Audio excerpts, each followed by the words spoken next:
Okay, next point हम discuss करने जा रहे हैं, ये है gulf between owner of the soil and tiller of the soil. देखिए, एक बहुत बड़ा इशू ये होता था, जो ऑनर होते थे लैंड के और जो टिलर्स होते थे, इनके बीच बहुत बड़ा एक गैप था। गैप किस सेंस में? देखिए, प्रैक्टिकल अगर बात करें यहाँ पर, पेमेंट अगर कहीं पर आप वर्क कर रहे हैं और आपको पेमेंट अगर टाइम पे नहीं मिलती तो खुद ब खुद कन्फ्लिक्ट्स होते हैं, काफ़ी इश्यूज़ होते हैं, प्रॉब्लम्स होती हैं। तो यही फार्मर्स के साथ हुआ करता था, टिलर्स के साथ हुआ करता था कि agriculture during the British Raj was characterized by the gulf between owner of the soil and other and tiller of the soil of the other. देखिए, एक तरफ क्या स्ट्रेटजी खेलते थे, ये डिवाइड एंड रूल वाला हिसाब करते थे कि ब्रिटिशर्स जो थे, जैसे इन्होंने स्ट्रेटजी बना रखी थी डिवाइड एंड रूल, इसी के भी आप इन्होंने हमारे कंट्री में रूल भी किया था।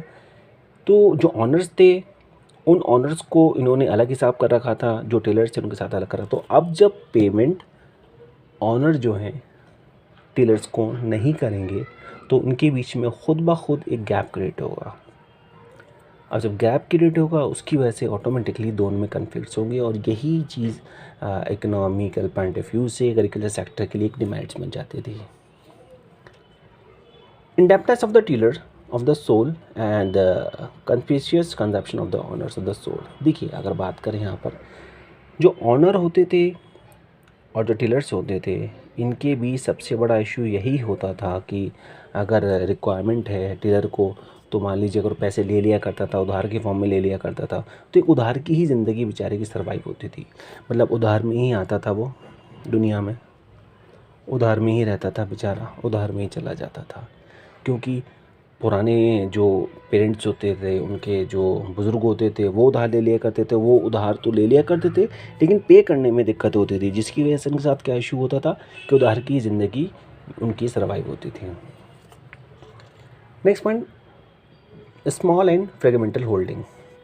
देखिए, लैंड होल्डिंग वाल बहुत small as well as fragment. Fragment holding means piece here and piece there, मतलब कुछ पार्ट यहाँ पर है, कुछ पार्ट वहाँ पर है, थोड़ा थोड़ा पार्ट ज़मीन का।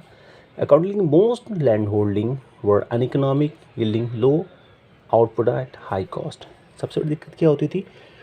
छोटी छोटी ज़मीन है। फॉर एग्जांपल, अगर ज़रा सी कुछ ज़मीन यहाँ पर है, कुछ ज़मीन यहाँ पर है, तो यह है कि यहाँ पर बिज़ी इंसान रहता था, फार्मर्स के साथ भी होता था, वो बिज़ी रहते थे, बट उनको आउटपुट जो उनको मिलता था, उनकी जो रिटर्न्स मिलती थी, वो नहीं मिल पाती थी। Land revenue system under the British Raj. The British government in India introduced a unique system of land revenue. It is set up a triangular relationship among the government, the owner of the soil, tiller of the soil। अभी क्या strategy करते थे? इन्होंने introduce किया था Britishers ने ज़मींदारी system.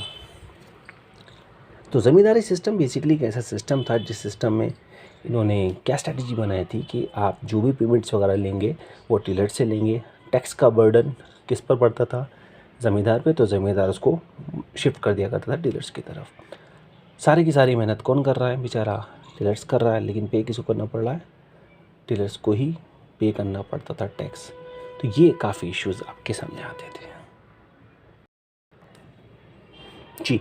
Next point आता है कि फोर्स कॉमर्शलाइजेशन ऑफ एग्रीकल्चर, यानी ज़बरदस्ती उन्हीं चीज़ों को प्रोड्यूस करवाया जाता था, उन्हीं चीज़ों का प्रोडक्शन करवाया जाता था जिसमें आपका ब्रिटिशर्स को बेनिफिट हो। जैसे इंडिगो, आपने पहले पढ़ा भी था, आपने सुना भी होगा, इंडिगो की फार्मिंग करवाई जाती थी। इंडिगो की फार्मिंग कराने का सबसे बड़ा लॉस जो होता था इंडियन को, ये होता था कि प्रोडक्शन करने के बाद जो लैंड होती थी उसकी प्रोडक्टिविटी ख़राब हो जाएगा।